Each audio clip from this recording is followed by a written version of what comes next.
these times for news junkies and political junkies like all of us are insane. Keeping up with everything has been unbelievable. The Trump tax revelations from like 2 weeks ago already feel like ancient history.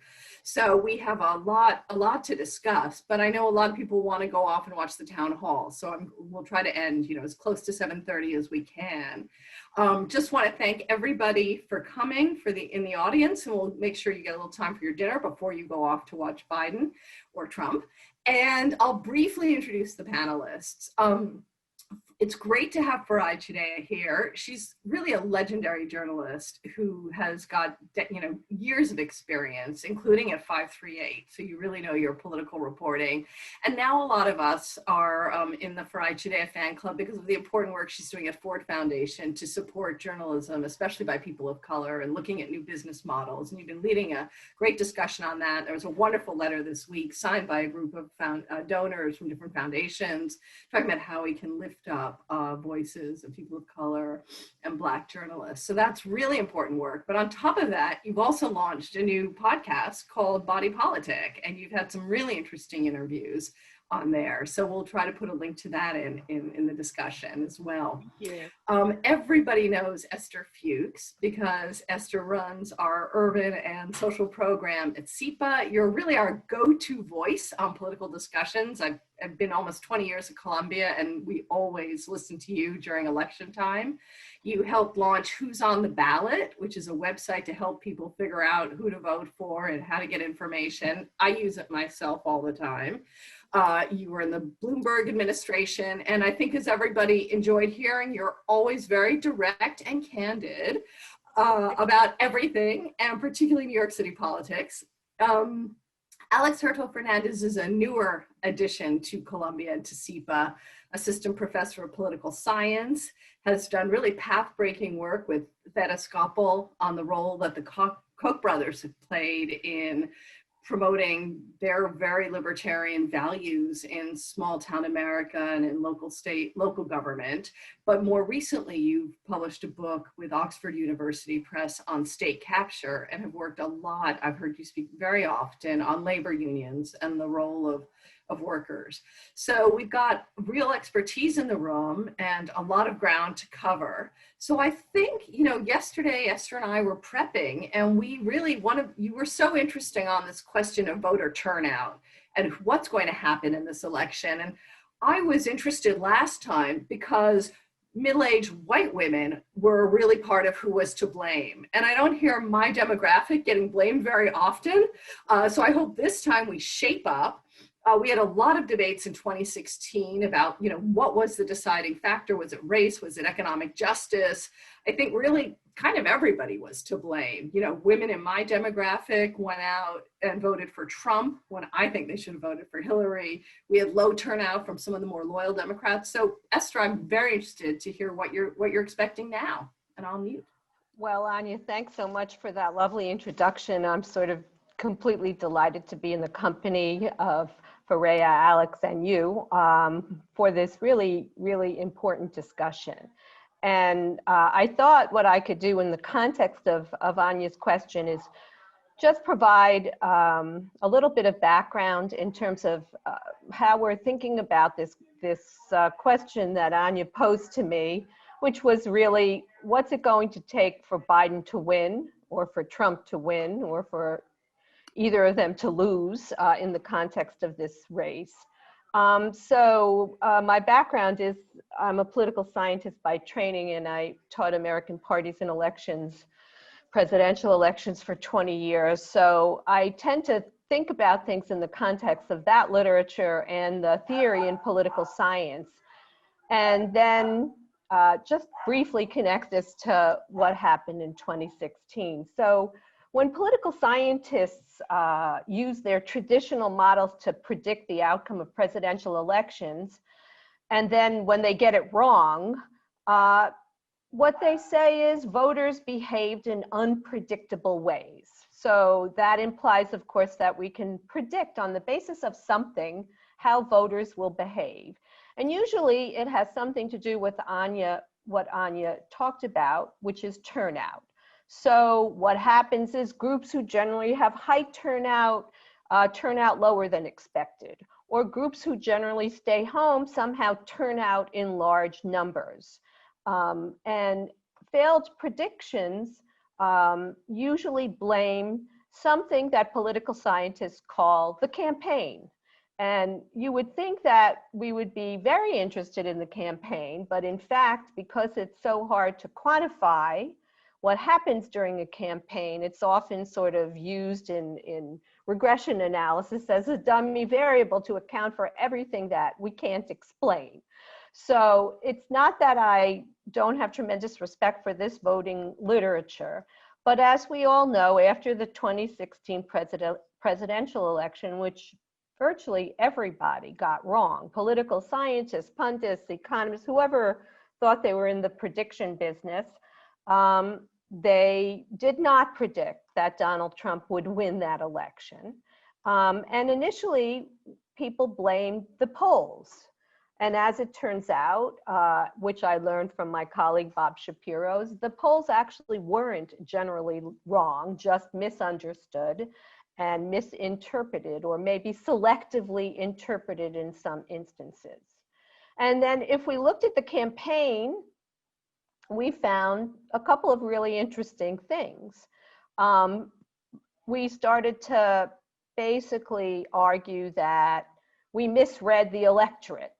There was frustration and the desire for change, and that the folks who responded to Trump's message of clean the swamp and bring jobs back to middle America, which were shipped abroad, were the reasons for the Hillary loss. We won't go into sort of the personality and personal issues that always drive campaigns and frustrate both economists and political scientists. We also had the businessman president that people thought the country needed at that time. And then finally, we had that slogan, "Make America Great Again," which when we finally started to unpack it, people started to understand that there was what is often called a dog whistle in that slogan to white voters. This sort of reaction against the Black president and against the kind of normalization of race relations in this country in some way, a basic racist appeal that now is far less than a dog whistle and more dominant in the current campaign. So if we look at that context and we fast forward to where we are now, I think just if I could actually go back and provide a little poll data for you, I think that'll give us some sense of where we are in the campaign. And just bear in mind three things about American presidential politics. You cannot win in American politics without creating a coalition. So that's first and foremost. So one group does not dominate, and we have to basically put together a coalition to win. And so when we look at what Biden is doing, we have to kind of, I believe, understand it from the perspective of coalition building first. What is the winning coalition? And of course, in the context of the Democratic Party and Biden, we're going to look very quickly at women in general, Black women, what's happened to the white voter, as well as what's happened to the urban voter. We also have to pay attention to the Electoral College. So these are the sort of structural characteristics of American politics that you can't just look at polls and you can't say, oh, this is where the standing is in the national polls, and get a sense of what's really going on. And so we all are now accustomed to talking about swing states and talking about purple states and blue states and red states. And basically, the only thing people care about now are the purple states, the swing states, the ones that have to be won in order to get the majority in the Electoral College. And don't worry, I'm not going to give you a shorthand summary of the Electoral College. I know everybody gets it by now, and we will identify those states very quickly in that context. And then finally, of course, it's voter turnout. So this becomes, voter turnout, of course, becomes critically important in both forming the coalition and understanding the role of the Electoral College, because you can look at demographics, you can even look at the registration data, but if you identify a coalition and your folks don't turn out, you lose. So it's a kind of straightforward proposition. It's not about registered voters even. It's about likely voters. And of course, we predict likely voters based upon who voted in the last election. And this is where it gets tricky, of course, because that's where it goes wrong. And Obama showed that when he won, and Hillary showed that when she lost, which is the people who we thought would turn out didn't exactly turn out. But I am going to put one thing on the table now, which one piece of data on the table now, which I think should interest everybody as just quickly present some of the coalition folks and the data now that informs them, which is that it's hard for people to realize, but white voters still, despite the changes in demography, white voters in 2016 made up 73.3% of the electorate, okay? So this is significant. And there was a lot of predictions that that proportion would drop. But in fact, in 2016, Asians were 3.6%, Hispanics were 9.2%, Blacks were 11.9%, and whites were 73.3%. And if you go back to 2012 and to the 2008, the two Obama elections, there was some difference between Black turnout as a proportion of the electorate.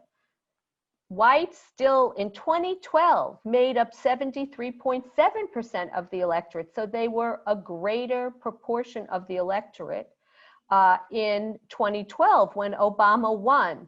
But he had also 12.9% Black turnout percentage of the electorate, 8.4% Hispanic, which was a lower proportion than Hillary.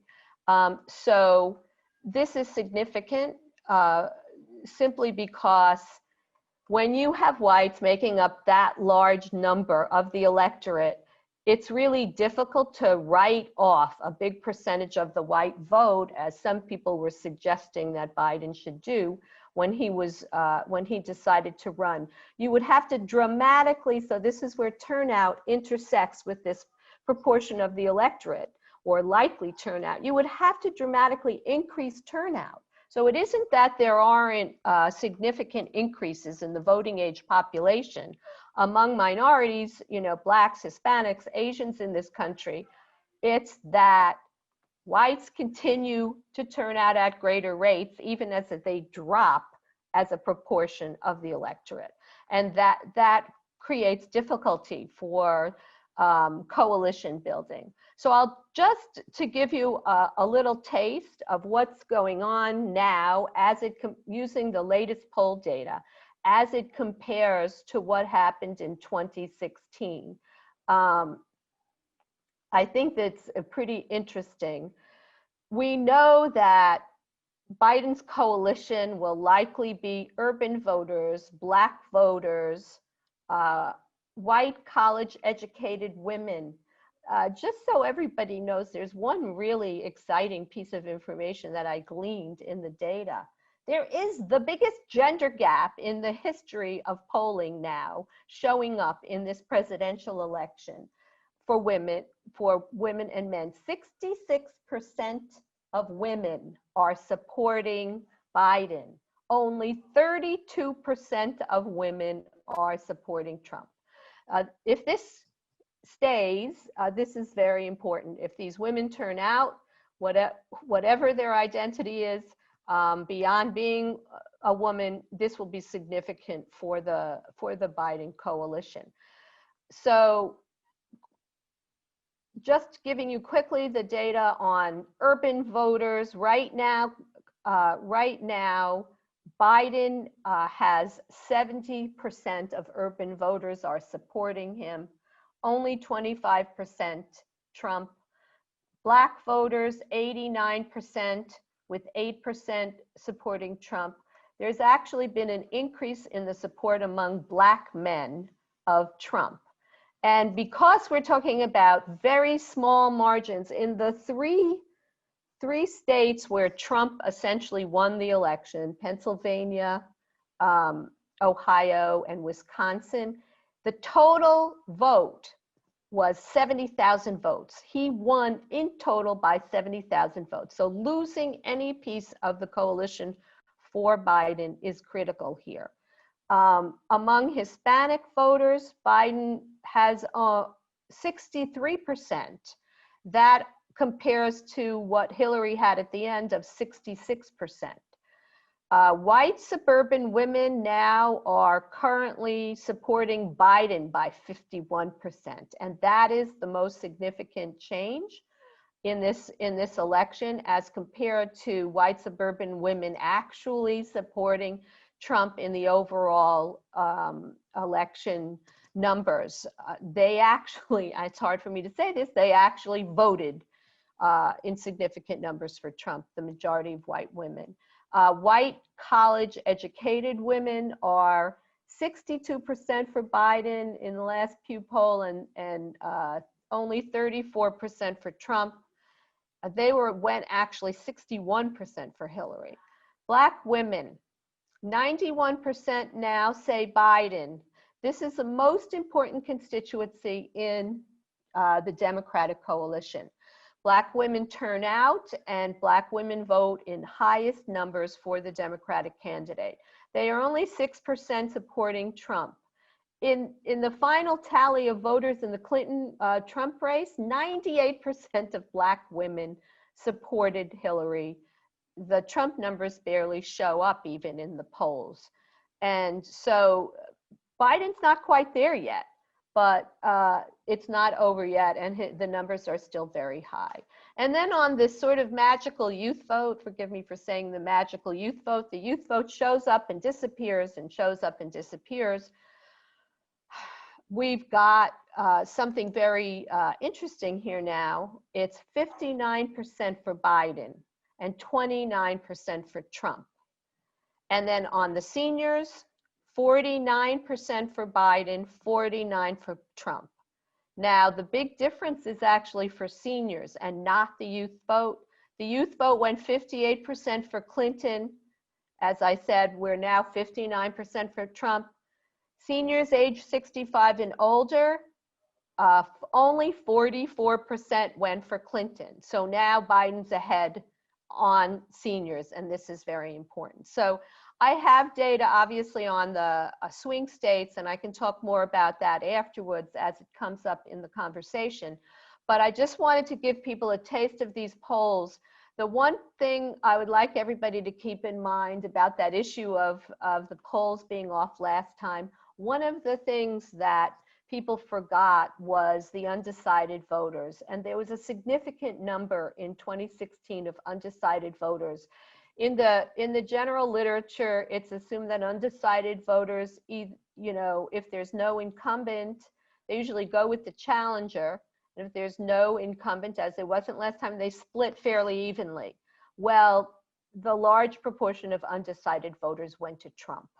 And that was very significant in terms of this margin of victory, which could have come from any little movement in the electorate. And they were not really looked at much before the final tally came in. And I think that was part of why people got, the poll data looked wrong in the final analysis. Esther, thank you so much for this incredibly detailed breakdown. This is truly informative, really, really useful information. I'm glad to see that white women are shaping up, although obviously Black women, those are astounding figures. And I'm wondering, in a situation like this where turnout is so incredibly important, Farai and I have been talking and worried about for a long time all of the misinformation and disinformation that circulates on Facebook and other social media sites. It was remarkable to see this week, we discussed it in class today, that finally Mark Zuckerberg is saying they'll take down posts that deny the Holocaust ever happened. I mean, just shocking. And of course, we have to wonder if they're starting to worry now that it looks like Biden may win, if this is just a sort of craven attempt to not get regulated by the Democrats, you know, too little, too late. But clearly, in this whole ugly landscape of disinformation online, we've seen terrible microtargeting of Black voters. And we actually just had a panel a couple of weeks ago about regulation of election advertising. We had someone from the NAACP talking in that. You just interviewed Farai Chideya-Chihota, who's very popular with our students here and has spoken at SIPA before. And I know that you have some thoughts about the misinformation or disinformation really targeted online to Black voters. Is it significant? What is it? Can you fill us in on some of your thoughts? Yeah, so AI for the People is the organization that Mutale and Conde runs, and there are others also doing work that really says that the top two groups targeted by disinformation, political disinformation, are Blacks and Muslims. And that's not by accident.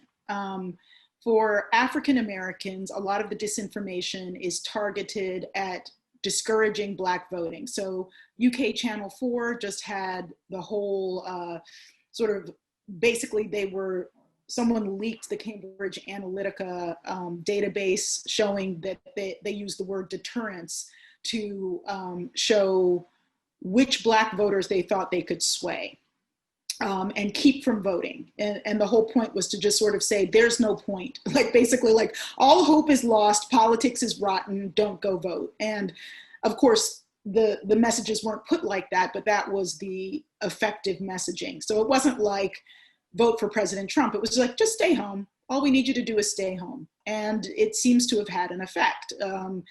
And then with Muslim Americans, some of the work that Conde has done, for example, shows that there were trolls that basically pitted a Muslim American group against a far-right white group to have them show up and rally against each other at the same time and to create political divisiveness. And so there's many different ways that people can be either pitted against each other, you know, physically in public or discouraged from voting. And for African Americans, there's a concept called voter capture, which is this idea that if you are certain demographics, and it's traditionally been applied to Black Americans, but it also is now often applied to white evangelical Christians, your choice is to vote for one party or not vote at all. Of course, that is not completely formally true, but white evangelical Christians tend to have ideological beliefs and tie them to not just religion itself, but to their affiliation with what their pastors steer them to do. So you saw Jerry Falwell Jr., who's a complicated figure, we won't even get into that, basically throwing an endorsement to Donald Trump, which seems to have had a significant effect on the 2016 election. But there were many other pastors. And I had this fascinating conversation on a plane flight while I was covering the 2016 election with a Black evangelical who was a very active, his job was to minister to Black and Latino evangelical youth in colleges. And he was like, we are not on this bus at all. We are not on the Trump train. And there are distinct racial differences within the evangelical community. But that said, Latino evangelicals are actually quite likely to have some political pull from, there was a big New York Times piece recently about the disproportionate number compared to other Latinos, let alone, you know, other people of color, of Latino evangelicals who are pulled to vote for Trump. So I'm not trying to deny anyone their agency. I actually have quite a few Republicans in my family, a lot of them fiscal and social conservatives who have military backgrounds, either as veterans or children of veterans. They tend to be people who just throw up their hands and vote third party in swing states, which doesn't make me happy, but they're not trying to vote for President Trump because they don't believe he serves their best interest either. A healthy democracy would allow for Black and Latino conservatives to have candidates that they actually wanted to vote for, who were healthy representatives of their point of view in democracy. But I think what's quite interesting is that what's really happened is there certainly are, on Our Body Politic, the show that I have, our next episode, which loads tomorrow, interviews Chairman Shirlene Ostrov, the head of the Hawaii Republican Party. She spent 25 years in the Air Force. She's a fiscal and social conservative, retired from the Air Force as a colonel. And she is still with President Trump. Her language is very careful, let's say, but there are a lot of stalwart conservatives who are people of color who really don't have much place to go. And there are anti-racist white evangelicals who also feel they don't have a place to go. So I think that everything you said, Esther, is really important, and I loved the full debrief. And what happens when you have voter capture is that disinformation is the #1 weapon to bring it all back around. So if a group is overwhelmingly going to vote for one party or no party, the way to change the outcome is really to say, don't vote at all, which is what you're saying. Oh, you're muted. Yeah, sorry. That's fascinating. And do you think that the US should either ban or dramatically limit, well, I guess, what data is collected, but also micro-targeting? Would that be a help, do you think, in this problem? Or is it not the micro-targeted messaging that matters? It's how, I mean, first of all, I just sort of feel like micro-targeting that is a ship that has sailed.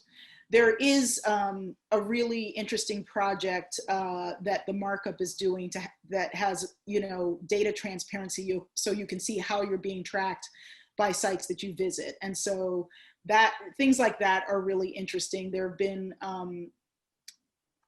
so to get to the issue at hand, disinformation should be tracked and banned, active disinformation. What happens, in fact, is not only has Facebook been very slow to ban, active disinformation, it also has then blocked legitimate political investigations of reporting in terms of Facebook advertising. So Facebook advertising is so powerful now that many different news organizations use it to reach their audiences. But investigative reporting sometimes gets flagged as political disinformation, whereas a lot of political disinformation doesn't get flagged at all. So you can see that this is like a nightmare scenario. So I don't think it's about the micro-targeting, it's what's done with it. Facebook was revealed to have allowed landlords to place ads that effectively flouted fair housing laws and said that you could only push these ads to white people. That's illegal. They eventually stopped once they were caught. And so the question is, to me, is not the data, it's who is tracking the data, who is tracking the people tracking the data, and how is the data used? I think the problem is once it's collected, it gets used, right? I mean, we saw that so much with Snowden.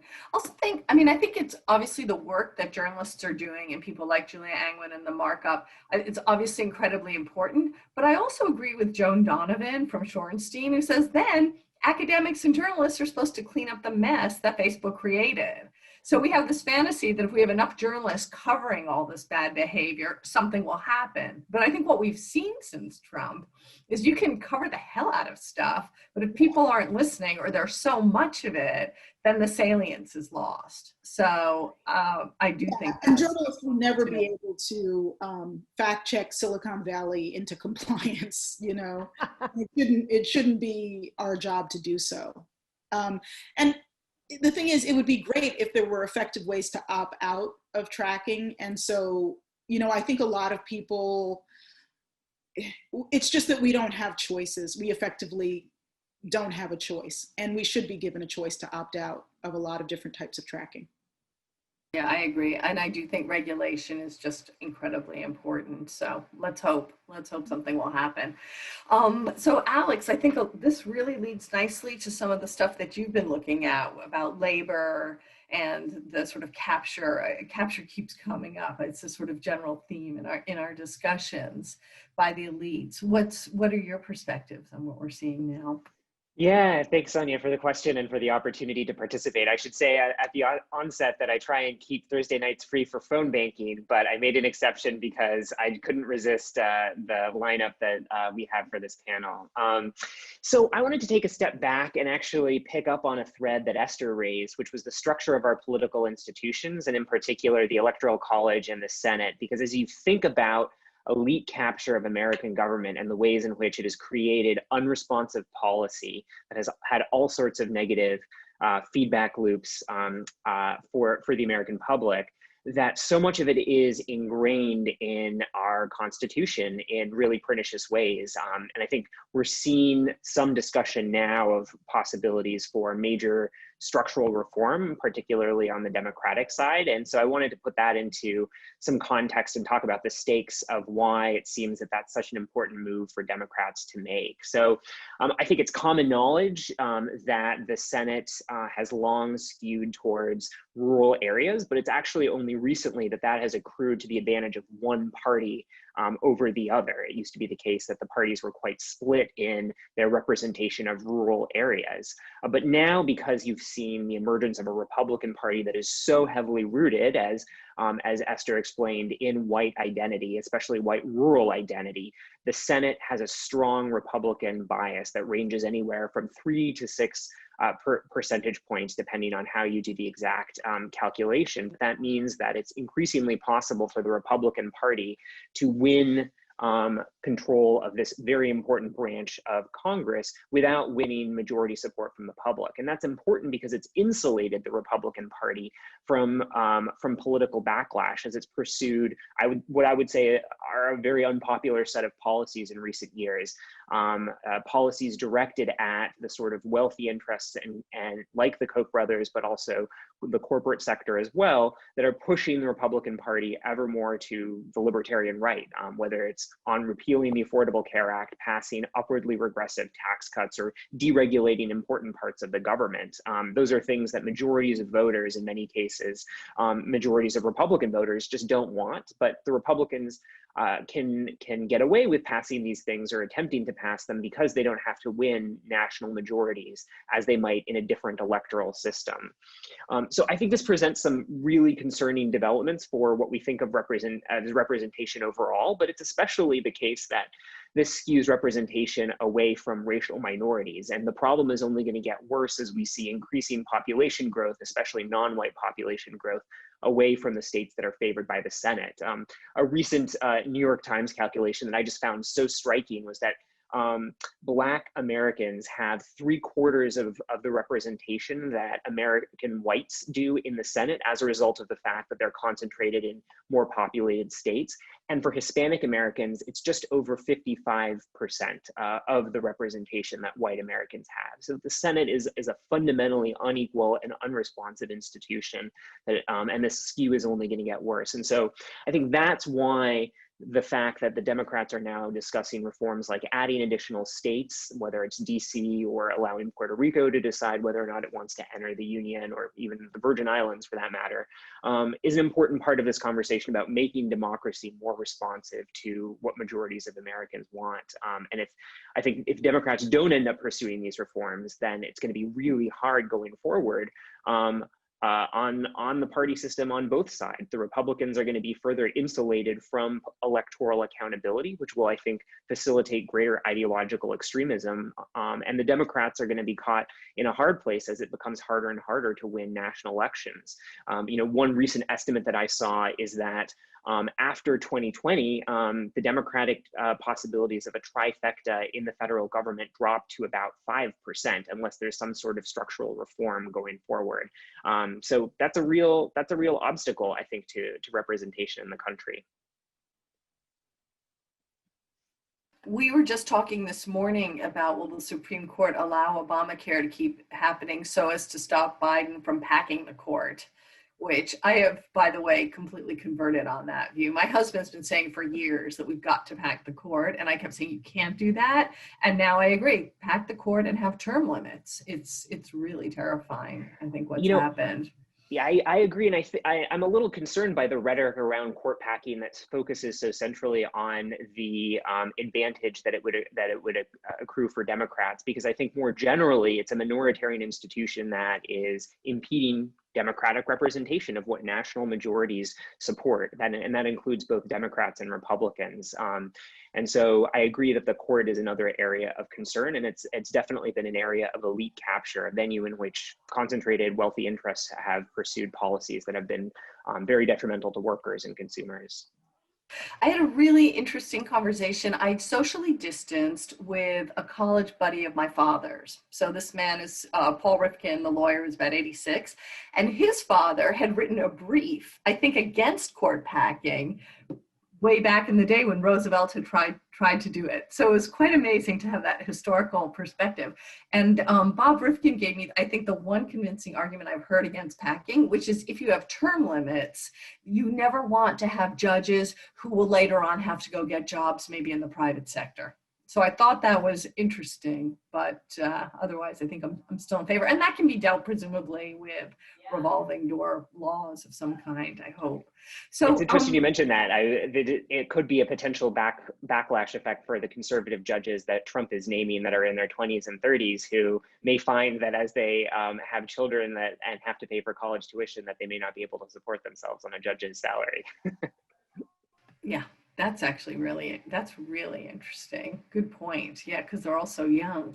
So I see lots of students and alumni in the audience, partly I think because Susan Storms was good enough to promote this with our alumni community. I see Jazz Hora, who has worked for Kamala Harris as a speechwriter. I see one of our first years, Zachy Cleggy, who's been writing a lot about politics for the Morningside Post. So I just want to remind everyone, we do have another 20 minutes. So if you'd like to post any questions in the Q&A or the chat, I don't mind which, please go ahead. And in the meantime, while we're waiting for your questions to flood in, I didn't know if Esther or Farai wanted to comment on any of the points that Alex just made. I'll jump in quickly on this idea, that Republicans no longer have to create a national majority to hold power in national politics, because I think that is so important now. And I think you're right, Alex. The structure of American politics is finally broken enough that it has to change. I would just add on the Electoral College front, which reflects the problem you articulated in the Senate. When I taught parties and elections, we'd say, it's a once in 100-year probability that the national vote would not reflect the Electoral College vote. And now we've had 2 cases in less than 20 years, the Gore v. Bush and now the Clinton v. Trump, where the loser of the election won the national vote. And you're absolutely right. This is a fundamental threat to our democracy. And I, when you go back to the issue of the founders and what they had in mind, obviously, everything's up for grabs. I like this idea that the originalists who really understand the founders understood that they wanted the Constitution to be a live document, and they wanted things to change, and they fully expected that more and more people would be incorporated into America's democracy, as opposed to the way the word is now used in judicial politics. So I think that this is, however we have to do it, we have to change the composition of the Senate in some way, and we've got to deal with the issue of the Electoral College. And I actually, at this point, think we need to rescind it. It has to be eliminated, and we need true direct election of the president to reflect our diverse population. Without it, I mean, the Senate, it's bad enough that we have to deal with the Senate right now, right? But the combination of having presidents win with a minority of the electorate is ridiculous from a democratic theory point of view. Didn't Senator Birch Bayh devote his entire career to getting rid of the Electoral College? Anyway, Farai, questions are starting to come in, but I would love to hear your thoughts too. Well, I was having a little bit of a flashback to a moment where I was actually standing outside the building when supposed locals, who were actually Washington paid operatives, Republican operatives, stormed and shut down the recount in Florida during Bush v. Gore. And there could have been a very different outcome to that, because you'll remember that it was essentially decided by the Supreme Court, but Donna Brazile, who was the campaign manager, and Joe Lieberman, who was the vice presidential candidate, had actually urged, and this is according to Donna Brazile, Al Gore to file with the Supreme Court first as a Voting Rights Act case. And so it's not just a question of what happened, it was also a question of what tort was used to decide who was the president. So there's all sorts of alternate timelines just for that election. Where there could have been a President Gore, for example. And, you know, having been there at the storming of the recount, I think we're going to see a storming of America. Ammo sales are up 3x over the usual, no matter who wins or loses this time around. And I do think that Vice President Biden will win eventually. You know, I mean, I could be wrong, and I don't think anything is a safe bet. But I think that the Trump loyalists are still very firmly with him, but the people who were at all shaky have kind of, you know, moved on. But I think that we may not see a decision for a week or 10 days based on the volumes of people doing mail-in ballots and on deliberate voter suppression, including fake ballot boxes being put out by some Republican operatives. And we could descend into chaos, or we could gently lower ourselves into and out of chaos quickly. I think there will be some chaos. I hope it is not a lot of chaos. I hope it is not prolonged chaos, but I expect that there will be some chaos in this post-election period. And then going to a question I see, if the Senate, House, and presidency go all blue, I realize it's unlikely on the Senate front. This is all in the question. What are the immediate policy priorities in 2021? Now this, I'm not going to go on too long about, but this is where I think that the Biden coalition that Esther talked about gets super interesting, because there's the team defund the police, and then there's team, you know, like conservative Democrats who are like, well, what's up with that whole defunding the police thing? Then there's, you know, the absolute, you know, legal feminist. And then there's people who are like, well, I'm pro-life myself, but I'm going to vote for Biden.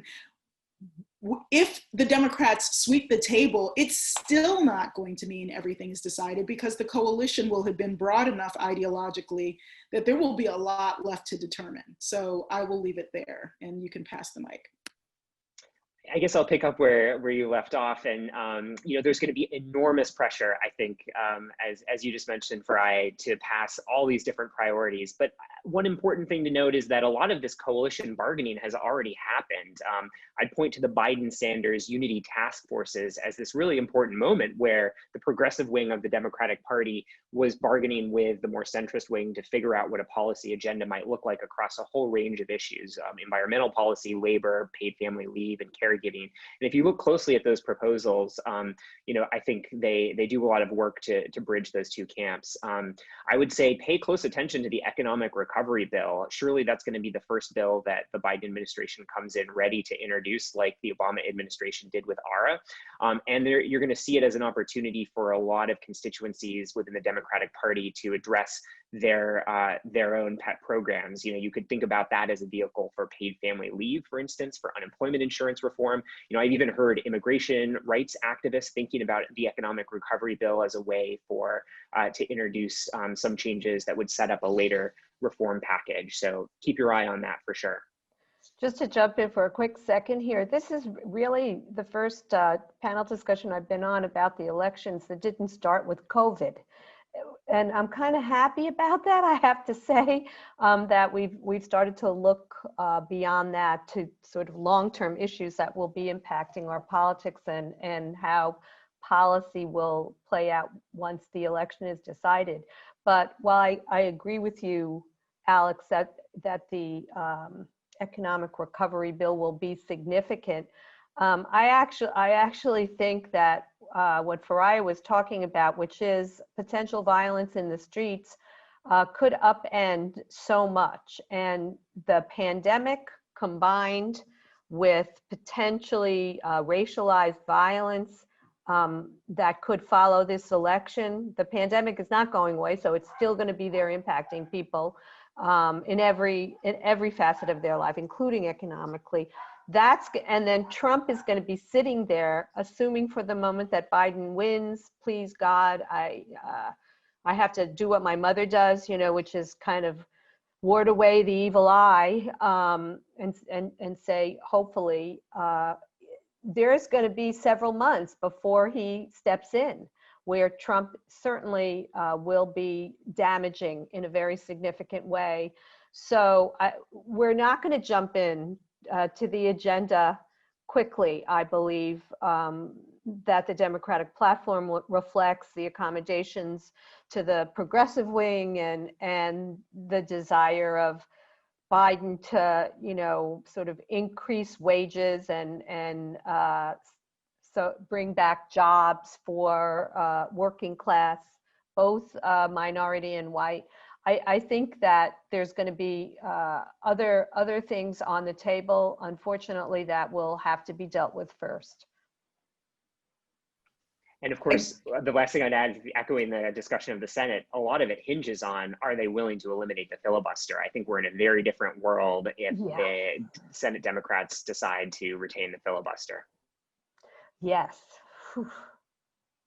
And I do feel like it's make or break. I mean, if Biden wins and doesn't get it right this time, the next Republican could be so much worse than Trump, especially as you point out, the potential for violence, the fury that's been stoked up, all the anger that's been inflamed. I mean, I saw tonight, even in New York City, that these, in the Orthodox communities, I read this article on Trump that they're in the New York Times, that they're all supporting Trump and they're out in the streets. I mean, if they're not all supporting Trump. I just want to make that clear. The guys in the streets, I guess. Yes, that's a very small minority of the Orthodox Jewish vote. Yeah, I think it's very similar in some ways to what you see with some evangelical pastors. It's people who basically will block vote with their religious leader. And that can happen in any number of religions, but that is essentially what you're seeing there. I think my point is that riled up people, lack of information, and anger, and I'm sorry, but it is usually men, and weapons is extremely, extremely toxic combination. Yeah, I also think that white Americans totally missed the opportunity to stop this. And I'm not even talking about voting for Trump. I'm talking about the escalation of white supremacy as a function of the Trump administration, federal policy, and local vigilantism. I wrote a piece right after the election that just went up on my blog. You can still find it, called "The Call to Whiteness," which was essentially what I called the battle cry for white nationalists who I've covered on and off for more than 25 years to see this as their time to shine. And this part of the subtitle was about what I called the inadequate response of establishment whiteness. Establishment whiteness is basically good white people who believe that America is a meritocracy. Now, America is not a meritocracy, and I think most of us know that. But interestingly, white nationalists and supremacists who advocate their form of violence are saying we cannot rely on meritocracy. We have to rely on intimidation, violence, and dirty tricks. So what they're saying is that we don't buy into the concept of meritocracy that establishment whiteness does. And I think establishment whiteness, which is a construct, of course, really underestimated the power of this call to whiteness that said, we're not going to rely on meritocracy or democracy to protect us. We're going to DIY this. We are going to Charlottesville this. And we're going to,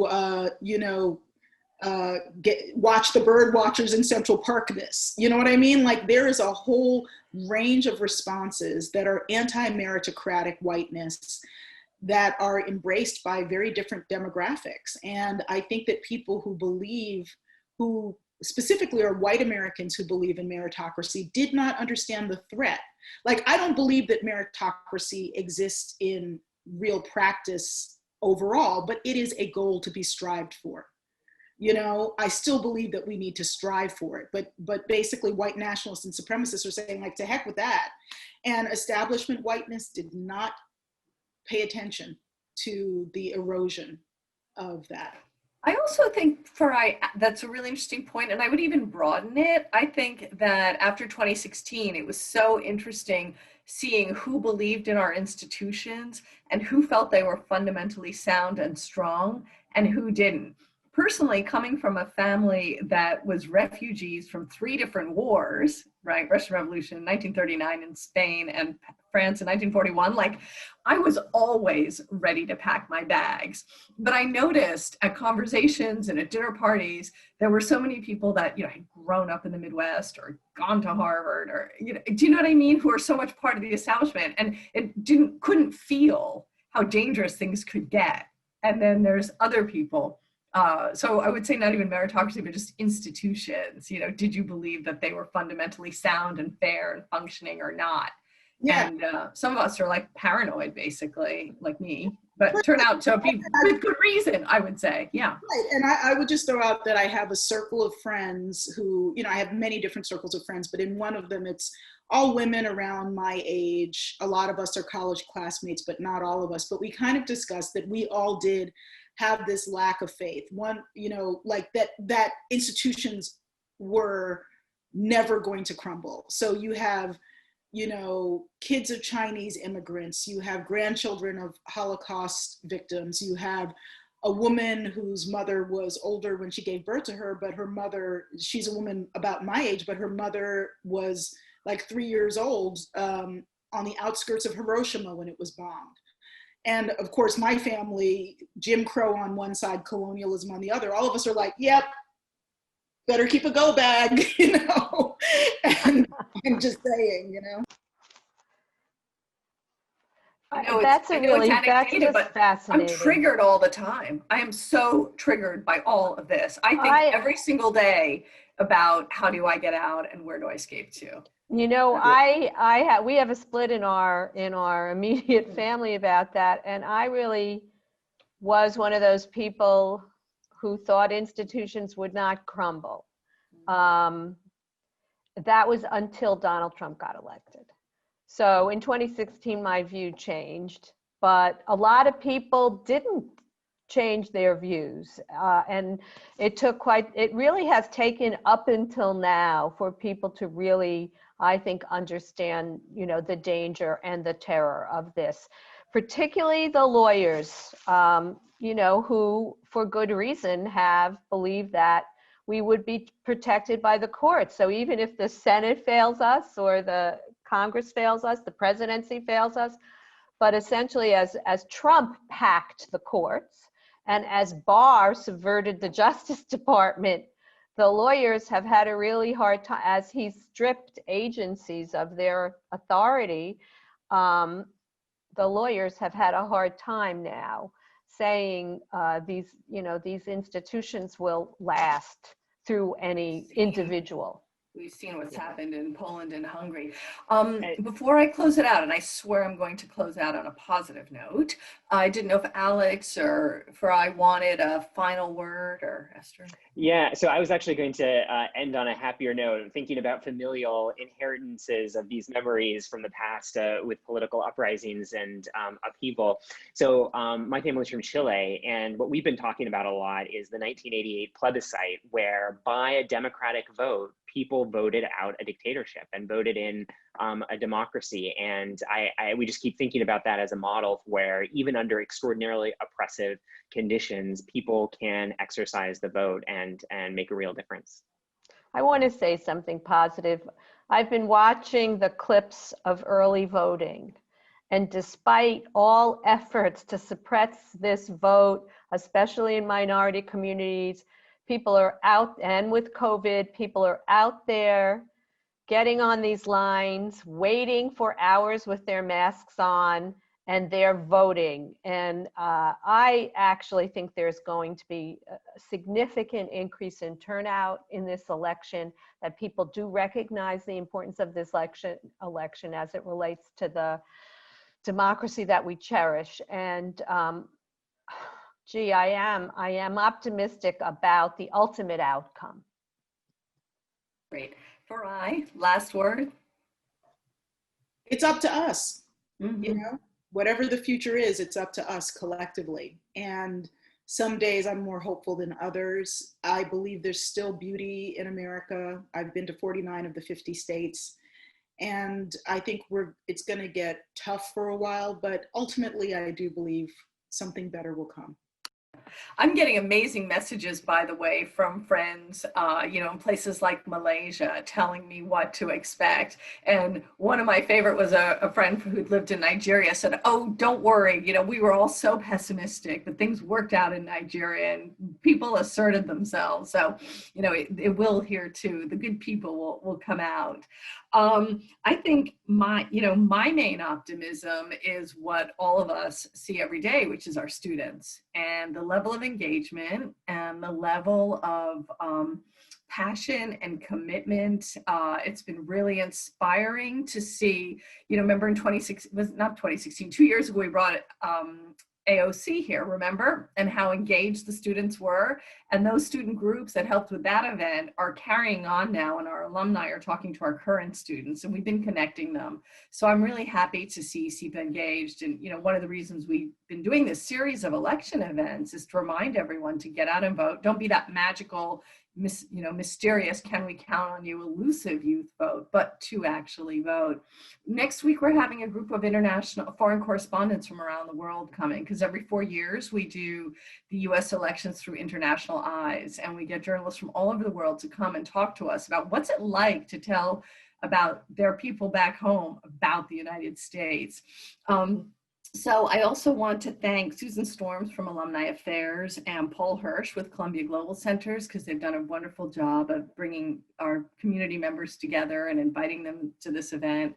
Merritt Jano, our dean, was super supportive, and Nadine Tamamli and Rachel Zala in the communications office have just done yeoman's work on the Zooms and the links and the publicity. And Ester's specialization, urban and social, co-sponsored, and so did US Regional. And a big thanks to our panelists. Esther and Alex, I always love being on a panel with you, but also Farai, in this busy time with your brand new Body Politic podcast, that you agreed to give us an hour and really come and share your insights with us. So thank you so much, everybody. I wish we could reconvene in 2 hours after the town hall, but hopefully next time I see you, we'll be able to debrief on that as well, and hope everything goes okay with Kamala Harris's health as well. So thanks all. This was really fascinating, and it's good to see you all. Take care.